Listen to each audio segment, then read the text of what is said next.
আমাকে কেউ কোনো দিন ইমোশনাল ব্ল্যাকমেল করেনি। শুধু যেদিন বাবা মা জানতে পেরেছিল ব্যাচমেট মেধাবী যে ছেলেটিকে আমি ভালোবাসি সে আসলে পাড়ার মোড়ের মুদিখানা দোকানের কর্মচারীর ছেলে। আমার অফিসার বাবা একবারের জন্যেও আমাকে শাসন করেনি, প্রেমে বাধা দেয়নি, উঁচু গলায় কথা বলেনি, বাড়ি মাথায়ও তোলেনি, পুরনো দিনের হিন্দি সিনেমার মতো ঘরবন্দিও করেনি। আমার মেয়ে হয়ে এভাবে আমার মান সম্মান ডোবালি টাইপ ইমোশনাল কথাবার্তাও বলেনি। শুধু কয়েকদিন পরে মায়ের কাছে শুনলাম বাবার নাকি হঠাৎ করেই প্রেশারটা বড্ড বেড়ে গেছে, মানসিক শান্তি না পেলে নাকি যে কোনো মুহূর্তে করতে পারে ভালো মন্দ কিছু একটা। আর দ্বিতীয় কথা বলতে হয়নি মাকে বা বাবাকে। আমি চোখের জল গিলে দাঁতের দাঁত চেপে ব্লক করেছিলাম প্রিয় মানুষটাকে। হ্যাঁ, আমাকে কেউ কোনো দিন ইমোশনাল ব্ল্যাকমেল করেনি।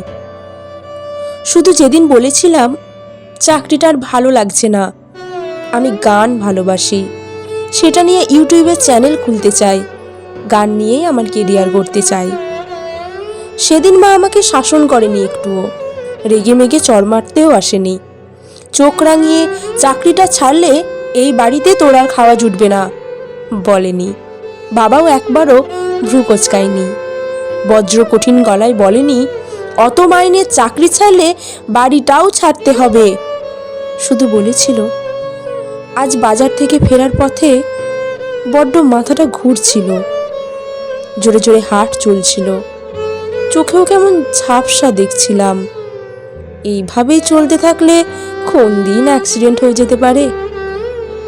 চাকরিটা ছাড়া হলো না, বিয়েটাও মা বাবার পছন্দের পাত্রকেই করলাম। মাস ঘুরতে না ঘুরতেই শাশুড়ি মা একদিন ঘরে এলেন। না না, সিনেমা সিরিয়ালের শাশুড়িদের যেরকম দেখায় আমার শাশুড়ি মা কিন্তু তেমন নন।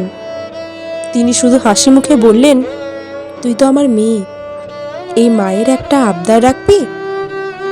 আবদার শব্দটা শুনলেই আজকাল বুক কেঁপে ওঠে, তবু সেই চিন্তাকে দূরে সরিয়ে রেখে হাসি মুখে পাল্টা প্রশ্ন করলাম, কি আবদার মা?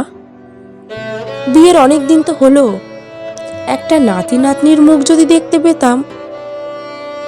আসলে মা, সবে সবে তো বিয়েটা হলো, এক্ষুনি বাচ্চার কথা ভাবছি না, 1-1.5 বছর যাক, তারপর না হয়। বিশ্বাস করুন, শাশুড়ি মা সেদিন একটু রাগ করেননি, উঁচু গলায় কথাও শোনায়নি, মুখ থেকে হাসিটুকু ম্লানও হয়ে যায়নি। শুধু পরের দিন শুনলাম আমার যে শাশুড়ি ঠাকুরনের মিষ্টি অন্ত প্রাণ, তিনি জীবনের মতো মিষ্টি খাওয়া ছেড়েছেন। আমি কারণ জিজ্ঞাসা করাই তিনি বললেন, আজকাল জিভটার কি হয়েছে কে জানে, কোনো স্বাদই পায় না, তাই আজকাল কিছুই খেতে ভালো লাগে না, ইচ্ছে করে সব খাওয়া দাওয়া ছেড়ে দিই।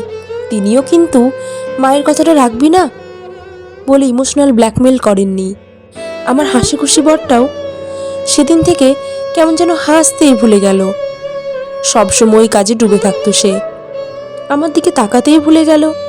সেও কিন্তু একবারের জন্যেও ইমোশনাল ব্ল্যাকমেল করেনি আমায়। মায়ের মুখের ওপর কেন না বললে বলে চেঁচিয়ে বাড়ি মাথায়ও করেনি। শুধু হঠাৎ করেই তার কাজের চাপটা বেড়ে গেল, ব্যস্ততা হঠাৎ করেই দ্বিগুণ হয়ে গেল।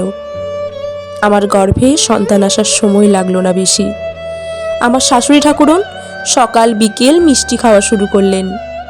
বরের ফ্রি টাইম যেন শেষই হয় না আজকাল, অফিসের চেয়ে বাড়িতেই বেশি থাকে সে আজকাল, 24 ঘন্টায় হাসি উপচে পড়ছে তার মুখ বেয়ে। কিন্তু বাচ্চা জন্মানোর পর আমি বদলে গেলাম পুরোপুরি। আজকাল আর কেউ আমাকে হাসতে দেখে না এক ফোঁটা, জমিয়ে আড্ডা মারা গাল গল্প করতেও দেখেনি, বড্ড বেশি ব্যস্ত হয়ে পড়েছি আমি। মা বাবা ফোন করলেও আমি রিসিভ করি না। একদিন সবাই মিলে চেপে ধরলো আমায়, জানতে চাইলো কি হয়েছে।